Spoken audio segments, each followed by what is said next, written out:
But today I'm talking about the journey of finding yourself or rebranding or what's that word?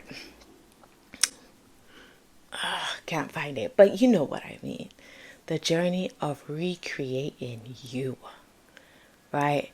And it's such a difficult, challenging, but yet so beautiful and intimate journey to be on, if you know what I mean. You will go through waves, you'll go through a lot of lows, a lot of lows.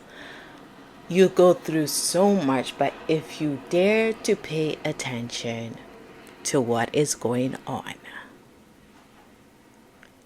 the beauty that will come out of your search for self, your search for a higher source, the Most High God. And the good book says, seek and you shall find. And if you are seeking the truth and seeking the answers, yes, you might fall accidentally down a rabbit hole. But what is birth out of that darkness, that place of feeling lost, but what it is being found, is amazing. And so I'm going to speak to you about what I've been doing on my journey. And I feel like this happens ever so often. I think the last time this happened to me was 24, then 29. I turned 33 this year. And those seem to be very important years. I don't know much about numbers and things like that, but if you can point me down the right path, I'll definitely research it. But these appear to be some very important times for me that I can remember. I'm sure 14 was one, 21 could have been one, I don't know, but these specific times, 24, 29, and 33, have been very important times for me that I'm realizing now, where I find myself kind of trying to get away from the person that I am and really find who I truly am. And April, for me, it started April. Let me close my window. My search started in April, and I didn't know. I didn't know what it was. All I knew was hell broke loose in my life. And from there, just a lot of challenges came forth. And at first I was looking outward. I was like, why you guys keep doing this to me? And then I was forced to go inward and ask myself, why is this happening? Why does it keep happening? What does I have to do with it happening? And what do I need to change so that it can change? And as soon as I started going within and really battling something that I felt maybe I was trying to run from, I have come to understand that even though I thought I was healed from a lot of traumas, from my past childhood, my past relationships, I realized that I was faking it so good that I believed that I was healed. And from going inward and really looking at me, I realized that I am addicted to causing some form of argument or drama with those close to me.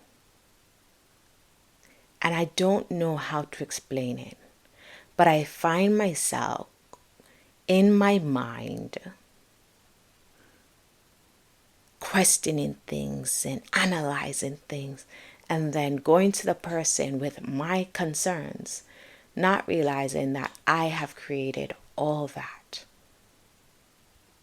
And even though it could be true, it could not be true, at the end of the day, is how am I handling this? And is this something that I'm doing daily? And I realize it is something that I'm doing daily. Like, if I don't cause something before I go to bed, I am not comfortable. And that was so strange. On the third day, when I caught myself on the third day doing it with my husband, now I'm looking in, right? Before I was pointing out, I was pointing outwards, blaming everyone outside. And then when I stopped to say, nah, this gotta be a me thing. And I started really being very observant of self. I realized that I was even creating scenarios that did not exist, you know. And so I realized, okay, where is this coming from? Why does this feel normal to you? And what do you need to do to change this habit? Now, one thing I always say to my husband, I feel like my childhood was very chaotic. You never knew when my mom was going to have a shout or a beat, or you never knew when she was going to act out, but you just knew when she came around, everyone was very cautious of self. And she seemed to be never satisfied or never happy. Being a mother now, I realize that maybe she was stressed, overworked, exhausted, tired, because she had 11 of us. Never feeling free to doing what she wanted. And yes, I get it. She chose to have children.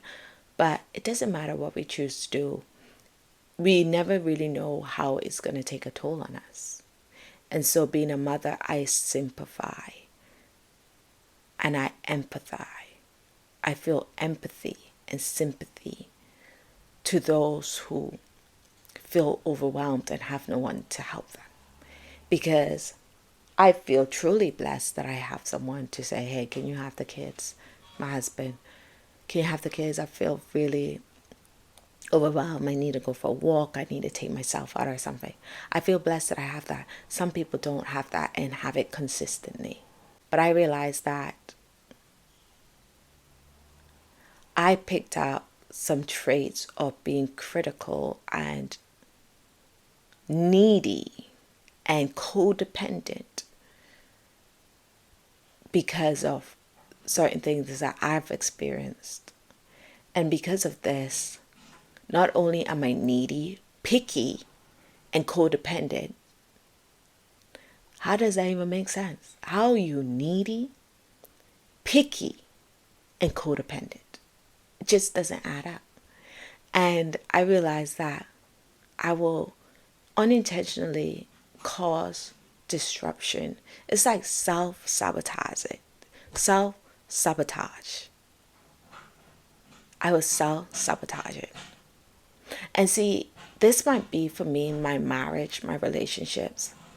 For you, this might be your finances, your work life, your parenting, your relationships. Okay, I self-sabotage. And I feel very blessed that my husband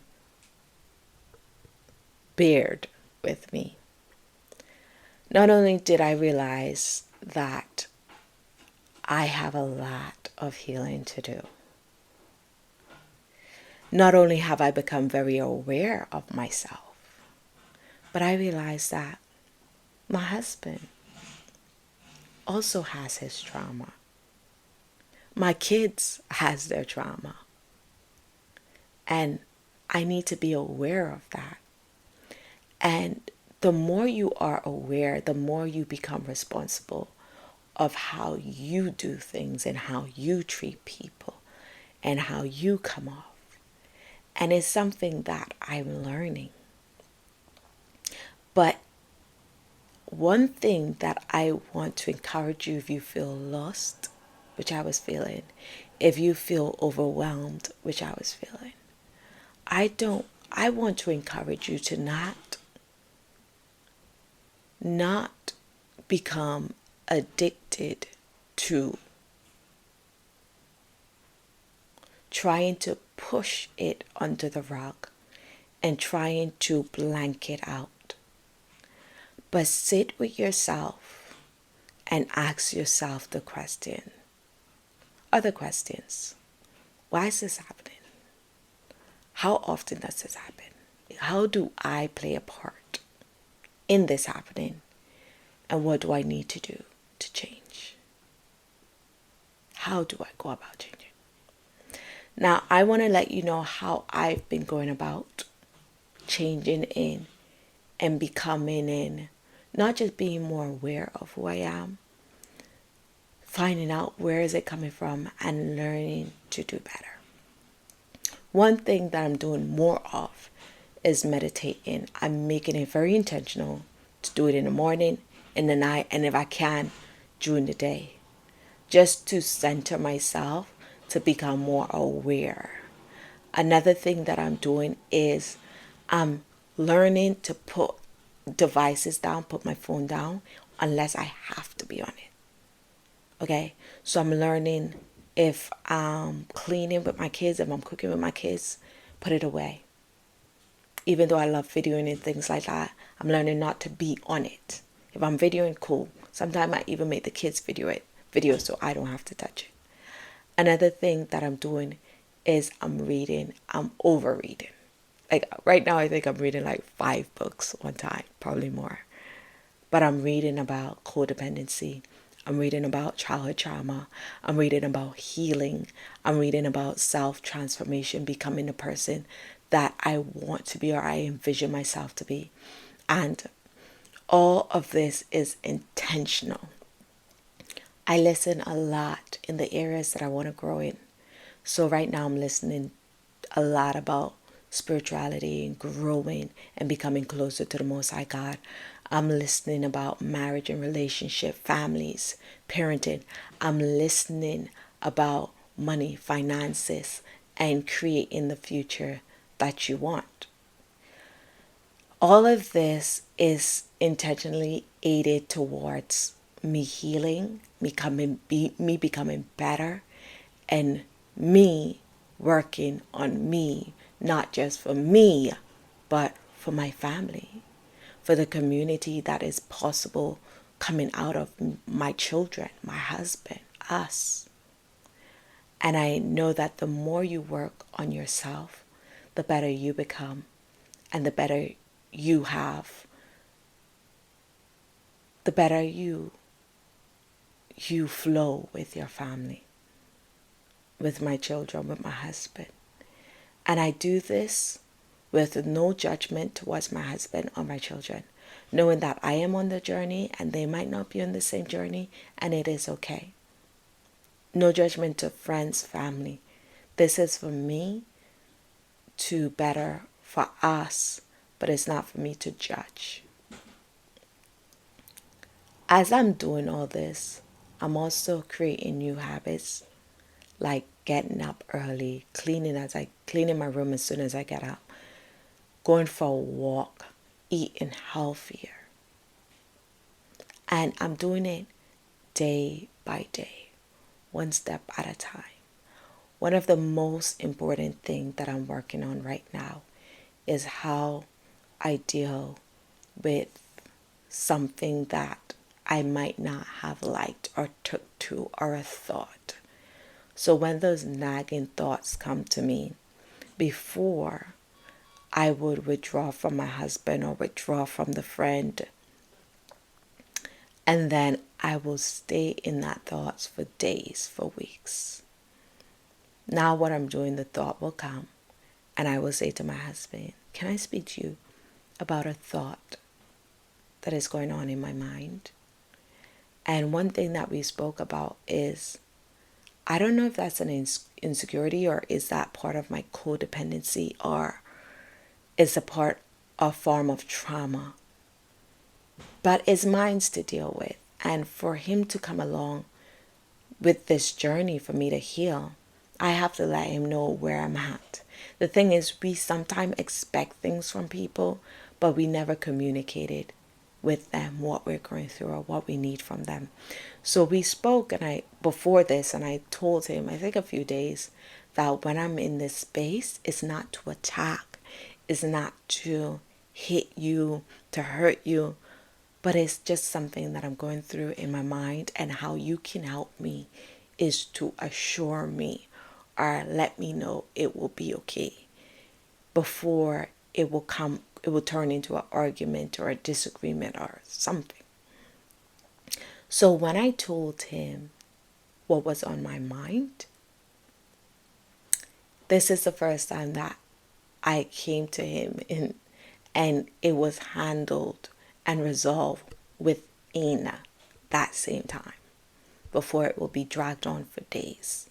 So I am working on saying what's on my mind in the most loving and kind way. And also being okay with being comforted and not closing down. So communication, acceptance, and unconditional love is what I'm working on. And the beauty in creating this world, not just for me, for my husband, my children, for their children and their children, is that we are creating something that we never had for ourselves. And we've created something that we never experienced. Our parents probably didn't experience it. And so to be able to learn a new way of communicating, to learn true acceptance, and to be unconditional is so beautiful. And it was very hard to come to this place because for me, there was a lot of blame. I was doing a lot of blaming. I was doing a little criticism. I was calling my girl and be like, girl, you would not believe, you know. But from listening to counsels of friends, podcasts, YouTube, books, and even doing the inner work, the meditations, the prayers, the journaling, the eating healthier, the real work on myself, I am truly seeing the fruits of it, and I haven't even started. And so I'm going to sum up here. If you are in a space where you're battling with yourself and with others outside of you, and you are pointing your fingers and you're blaming, I want to encourage you to look in. Louise Hayes says something. She says, whatever you see in your life, you attracted. Oh, that used to burn me.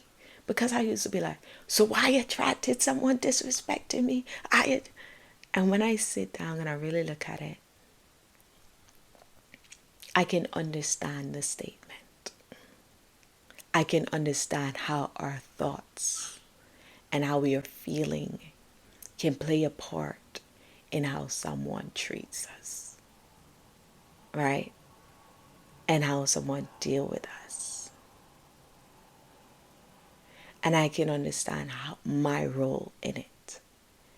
And so, one of the things that I do now, when I'm in a space of feeling guilt, overwhelmed, frustrated, anger, I go within a quick meditation and I repeat an affirmation or a declaration to myself. So say if I'm feeling resentful, angry, I will go to, I am love. I am love. I am love. I am love. I forgive myself. I love myself. And I am love. And I change my whole vibe, my whole mood, my own. I can even feel the radiation of love. And I will notice that whatever I'm feeling within, it happens around me. So while I'm there, my child will come and hug me. Or one of my children will say, Mom, I love you. Or my husband will come and give me a hug. While I'm in that space, they don't know that I'm doing it, but they probably feel it, sense it. It's like when you go into a house and your whole mood switch, or when someone come in and the whole mood switch is the energy that they're carrying, whether negative or good. At the end of the day, they're carrying that energy. So my question to you is, what energy are you carrying, and what are you attracting to you unknowingly? And I leave you. If it's your finances, I now declare that you are abundant, and you are wealth, and you are full, and you lack nothing. And here's the thing, it all starts within. Everything starts within. So healing starts within. Wealth starts within. It doesn't start it didn't start when you saw it. It started from you thought it, from you felt it, from you nurtured it. So when you see your relationship acting crazy, you got to go back and say, okay, what I've been doing with my thoughts? What have I been doing with my feelings? What have I been doing within? Some things I allow and I welcome. I allow and welcome when friendships and connection kind of swift away. And I realize it's within me and I allow it. Maybe I'm in a season for me and I'm working on me. And when the time comes, I will attract who needs to be attracted and release who needs to be released. And it is okay. It is okay. So I am. And you fill it out. Say it until you feel it and believe it. Do your meditation, do your prayers, read your word, do your journaling. Eat your food, your healthy food. Okay? Go for your walk. And remember, the world that is around you is the one that you created. And as soon as you change within, your outer world will also change. God bless.